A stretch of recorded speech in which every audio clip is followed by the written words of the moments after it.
Assalamualaikum warahmatullahi wabarakatuh.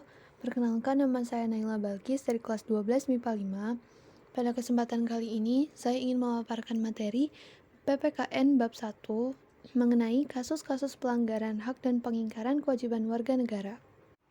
Oh iya, sebelumnya, materi yang saya tulis ini bersumber dari buku paket PPKN kelas 12 edisi revisi 2018. Oke, langsung saja. Ada 4 subbab yang akan kita bahas pada kesempatan kali ini. Yang pertama ada makna hak dan kewajiban warga negara. Yang kedua ada substansi hak dan kewajiban warga negara dalam Pancasila. Di subbab yang kedua ini nanti akan kita bagi lagi menjadi 3, yaitu berdasarkan nilai dasar, nilai instrumental, dan nilai praksis. Yang ketiga ada kasus pelanggaran hak dan pengingkaran kewajiban warga negara. Jadi nanti kita akan membahas tentang penyebabnya terlebih dahulu, kenapa kasus itu bisa terjadi, juga contoh-contoh kasus pelanggaran hak maupun kewajiban sebagai warga negara. Dan yang terakhir, subbab keempat ada penanganan pelanggaran hak dan pengingkaran kewajiban warga negara. Jadi kita akan membahas tentang upaya penanganan ataupun pencegahan yang dilakukan oleh pemerintah terhadap pelanggaran hak dan pengingkaran kewajiban warga negara. Oke, kita masuk ke subbab yang pertama, yaitu makna hak dan kewajiban warga negara. Sebelum itu, menurut kalian, hak dan kewajiban asasi manusia dengan hak dan kewajiban warga negara itu sama nggak sih? Oke, jadi kita bahas satu-satu ya, mulai dari hak. Hak asasi adalah hak yang melekat pada diri setiap pribadi manusia. Sedangkan hak warga negara sendiri merupakan seperangkat hak yang melekat pada diri manusia dalam kedudukannya sebagai anggota dari sebuah negara. Jadi kalau hak asasi ini universal, kalau hak warga negara ini dibatasi oleh status kewarganegaraannya. Jadi tidak semua hak warga negara adalah hak asasi manusia, tapi semua hak asasi manusia merupakan hak warga negara. Sebagai contoh, hak setiap warga negara untuk menduduki jabatan dalam pemerintahan Republik Indonesia adalah hak warga negara Indonesia saja, tidak berlaku untuk yang bukan warga negara Indonesia. Nah, hak warga negara Indonesia ini meliputi hak konstitusional dan hak hukum. Secara singkatnya, hak konstitusional adalah hak yang dijamin di dalam UUD tahun 1945, sedangkan hak hukum timbul berdasarkan jaminan undang-undang dan peraturan perundang-undangan di bawahnya. Nah, kita lanjut ke kewajiban. Kewajiban secara sederhana dapat diartikan sebagai segala sesuatu yang harus dilaksanakan dengan penuh tanggung jawab. Kewajiban asasi merupakan kewajiban dasar setiap orang. Kalau kewajiban warga negara diartikan sebagai tindakan atau perbuatan yang harus dilakukan warga negara sebagaimana diatur dalam ketentuan perundang-undangan yang berlaku. Nah, sama seperti hak, kewajiban negara itu meliputi kewajiban asasi manusia, tapi tidak sebaliknya. Contohnya, di Indonesia, menghormati hak hidup merupakan kewajiban setiap orang. Tapi kewajiban bela negara adalah kewajiban warga negara Indonesia saja. Warga negara asing tidak dikenakan kewajiban tersebut. Hak dan kewajiban warga negara merupakan dua hal yang saling berkaitan. Sebagai contoh di sini, di gambar ini ada gambar seorang pekerja yang mendapatkan upah sebagai haknya karena telah melaksanakan pekerjaan yang menjadi kewajibannya. Jadi dapat disimpulkan seseorang mendapatkan hak karena kewajibannya dipenuhi. Lalu contoh yang kedua, hak bisa didapatkan seseorang sebagai akibat dari kewajiban yang dipenuhi oleh orang lain. Di gambar ini, misalnya, seorang pelajar mendapatkan ilmu sebagai salah satu akibat dari dipenuhinya kewajiban oleh guru, yaitu melaksanakan kegiatan pembelajaran di kelas. Hak dan kewajiban warga negara juga tidak dapat dipisahkan karena bagaimanapun dari kewajiban itulah muncul hak dan sebaliknya. Tapi, sering terjadi pertentangan karena hak dan kewajiban tidak seimbang. Misalnya, setiap warga negara kan berhak atas pekerjaan dan penghidupan yang layak. Tapi pada kenyataannya nih, masih banyak warga negara yang belum merasakan kesejahteraan. Hal ini disebabkan oleh ketidakseimbangan antara hak dan kewajiban. Oke, kita lanjut ke subbab yang kedua, yaitu substansi hak dan kewajiban warga negara dalam Pancasila. Sebelumnya saya sudah bilang kalau misalnya substansi ini akan dibagi menjadi 3 bagian. Ada nilai dasar, nilai instrumental, dan nilai praksis. Tapi sebelum itu kita harus tahu dulu nih apa sih Pancasila. Jadi Pancasila merupakan ideologi yang mengedepankan nilai-nilai kemanusiaan. Nah, mm, Pancasila ini menjamin hak asasi manusia melalui nilai-nilai yang terkandung di dalamnya. Nilai-nilai Pancasila dapat dikategorikan menjadi 3, yaitu nilai dasar, instrumental, dan praksis. Nah, kita akan bahas dulu hak dan kewajiban warga negara dalam nilai dasar sila-sila Pancasila. Oke, nilai dasar ini berkaitan dengan hakikat kelima sila Pancasila, yaitu nilai ketuhanan, kemanusiaan, persatuan, kerakyatan, dan nilai keadilan. Nilai ini bersifat universal atau umum. Oke, langsung pada Pancasila ke-1, warga negara mempunyai hak untuk memeluk agama serta melaksanakan ibadah sesuai dengan agama dan kepercayaannya. Dan kewajibannya adalah mengembangkan toleransi dan tidak memaksakan suatu agama kepada orang lain. Pada Pancasila kedua, warga negara mempunyai hak untuk memiliki kedudukan yang sama dalam hukum serta memiliki hak-hak yang sama untuk mendapat jaminan dan perlindungan hukum. Dan kewajibannya adalah memperlakukan orang lain sesuai harkat dan martabatnya, saling mencintai, tenggang rasa, tidak semena-mena, dan melakukan kegiatan kemanusiaan. Pada sila ketiga, yaitu Persatuan Indonesia, warga negara mempunyai hak dijamin keberagaman yang terjadi kepada masyarakat Indonesia, seperti mengembangkan budaya daerah untuk memperkaya budaya nasional. Dan kewajibannya adalah menempatkan kepentingan bangsa dan negara di atas kepentingan pribadi atau golongan. Kita juga harus mempunyai jiwa patriotisme dan nasionalisme dan mengembangkan persatuan dalam kebinekaan. Lanjut ke sila keempat, warga negara mempunyai hak untuk dijamin partisipasi politik yang diwujudkan dalam bentuk kebebasan berpendapat dan berorganisasi serta hak berpartisipasi dalam pemilu.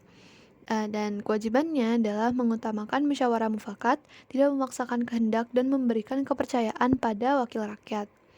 Lalu sila terakhir, hak warga negaranya adalah mengakui hak milik perorangan dan dilindungi pemanfaatannya oleh negara serta memberi kesempatan yang sebesar-besarnya kepada masyarakat. Dan kewajibannya kita sebagai warga negara adalah tidak melakukan perbuatan yang merugikan kepentingan umum dan suka bekerja keras.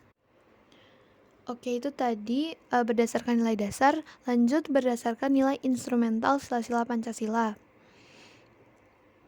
Perwujudan nilai instrumental pada umumnya berbentuk ketentuan-ketentuan konstitusional mulai dari UUD sampai dengan peraturan daerah. Nah, pada kali ini kita akan menganalisis keberadaan hak dan kewajiban warga negara dalam UUD NRI tahun 1945, pasal 26 sampai pasal 34. Yang pertama, pada pasal 26 ayat 1 dan 2, warga negara punya hak atas kewarganegaraannya, dan kewajibannya adalah kita harus menghormati hak setiap orang. Pada pasal 27 ayat 1, kita mempunyai hak adalah hak kesamaan kedudukan dalam hukum dan pemerintahan, dan juga kita wajib menjunjung hukum dan pemerintahan. Pada pasal 27 ayat 2, menyatakan bahwa tiap-tiap warga negara berhak atas pekerjaan dan penghidupan yang layak bagi kemanusiaan. Jadi, sudah jelas bahwa kita mempunyai hak atas pekerjaan dan penghidupan yang layak, dan kewajibannya kita sebagai warga negara adalah mau berusaha dan bekerja keras dalam pekerjaannya. Sama dengan pasal 27 ayat 3, berbunyi setiap warga negara berhak dan wajib ikut serta dalam upaya pembelaan negara. Jadi di situ sudah jelas ya hak dan kewajiban warga negaranya. Lalu pada pasal 28, kita sebagai warga negara mempunyai hak kebebasan untuk berserikat, berkumpul, dan berpendapat. Dan kewajiban kita tentu saja mematuhi berbagai ketentuan yang mengaturnya. Lalu pada pasal 29 ayat 1 menyatakan bahwa negara berdasar atas ketuhanan yang Maha Esa. Dan ayat 2-nya menyatakan bahwa negara menjamin kemerdekaan tiap-tiap penduduk untuk memeluk agamanya masing-masing dan untuk ibadat menurut agama dan kepercayaannya itu. Jadi haknya pada sesuai dengan pasal 29 ayat 1 dan 2, kemerdekaan untuk memeluk suatu agama, dan kewajibannya kita adalah menghormati agama dan kepercayaan setiap orang. Lalu pada pasal 30 ayat 1 dan 2 Di situ sudah sangat jelas bahwa kita sebagai warga negara mempunyai hak dan juga wajib ikut serta dalam usaha mempertahankan pertahanan dan keamanan negara. Nah, pada pasal 31 ayat 1 dan 2, kita mempunyai hak mendapat pendidikan nih sesuai dengan bunyi pasal ayat 31 ayat 1-nya, setiap warga negara berhak mendapat pendidikan. Dan selanjutnya pada ayat keduanya menegaskan bahwa setiap warga negara wajib mengikuti pendidikan dasar dan pemerintah wajib membiayainya. Lalu pada pasal 32 ayat 1 dan 2, kita mempunyai hak untuk mengembangkan nilai budaya. Dan kewajiban kita adalah menghormati, menjaga, dan memelihara budaya lokal. Lalu pada pasal 33 ayat 1 sampai 5, secara keseluruhan intinya kita mempunyai hak atas usaha perekonomian dan mendapat kemakmuran. Dan tentu saja sebagai warga negara kita mempunyai kewajiban untuk menjaga keseimbangan, kemajuan, dan kesatuan ekonomi nasional. Dan pada pasal terakhir, yaitu pada pasal 34 ayat 1 sampai 4, kita mendapat kesejahteraan sosial berupa jaminan sosial, jaminan kesehatan, dan fasilitas umum yang layak. Tentu saja kewajiban kita adalah menggunakan segala fasilitas umum tersebut dan pelayanan publik dengan baik. Lanjut ke hak dan kewajiban warga negara dalam nilai praksis sila-sila Pancasila.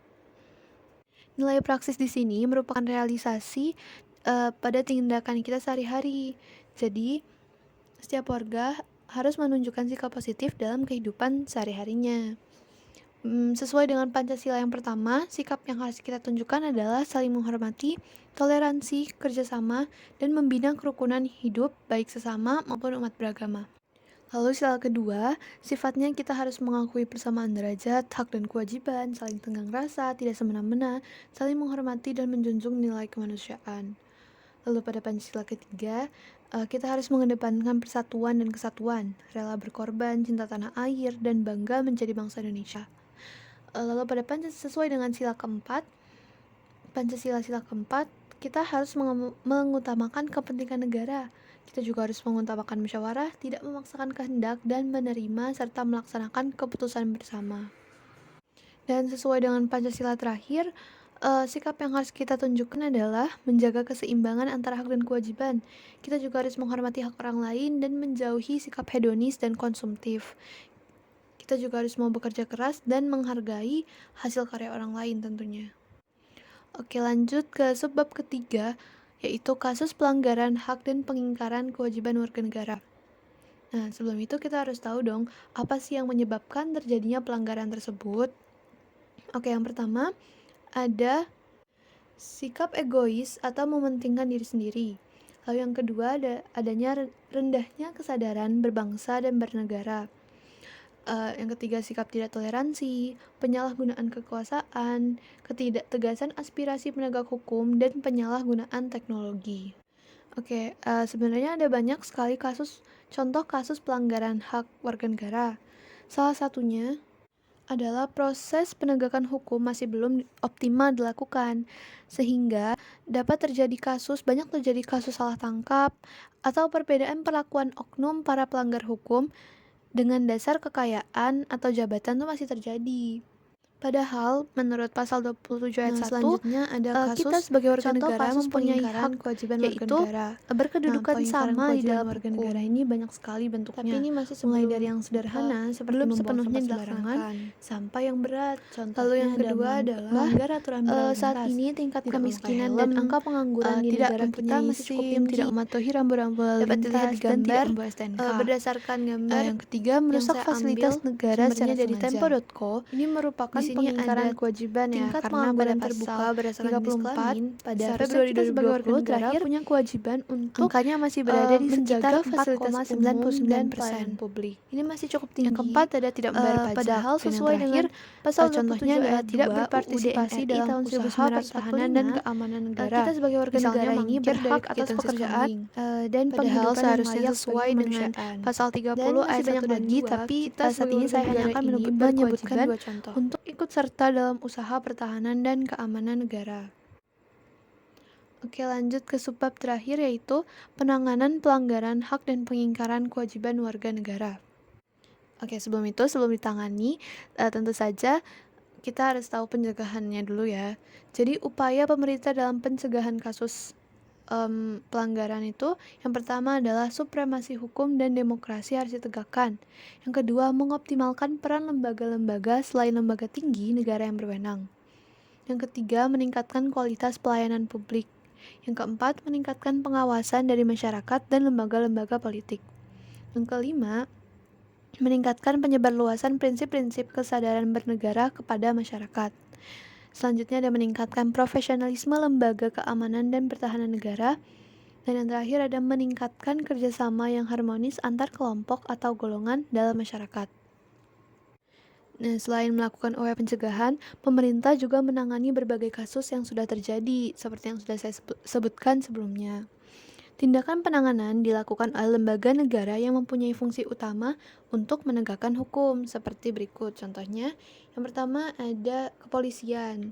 Jadi kepolisian ini melakukan penanganan terhadap kasus yang berkaitan dengan pelanggaran terhadap hak warga negara untuk mendapatkan rasa aman, seperti penangkapan pelaku pembunuhan, perampokan, penganiayaan, dan sebagainya. Kepolisian ini juga menangani kasus yang berkaitan dengan pelanggaran peraturan lalu lintas. Yang kedua ada Tentara Nasional Indonesia atau TNI yang melakukan penanganan terhadap kasus yang berkaitan dengan gerakan separatisme, ancaman keamanan dari luar, dan sebagainya. Yang ketiga ada Komisi Pemberantas Korupsi yang melakukan penanganan terhadap kasus korupsi dan penyalahgunaan keuangan negara. Dan yang terakhir ada lembaga peradilan yang melakukan perannya untuk menjatuhkan vonis atau kasus pelanggaran hak dan pengingkaran kewajiban warga negara. Ya, sekian dari saya. Terima kasih. Maaf apabila ada kesalahan kata dan pengucapan. Semoga apa yang tadi saya sampaikan dapat bermanfaat bagi kita semua. Ya, sekian dari saya. Wassalamualaikum warahmatullahi wabarakatuh.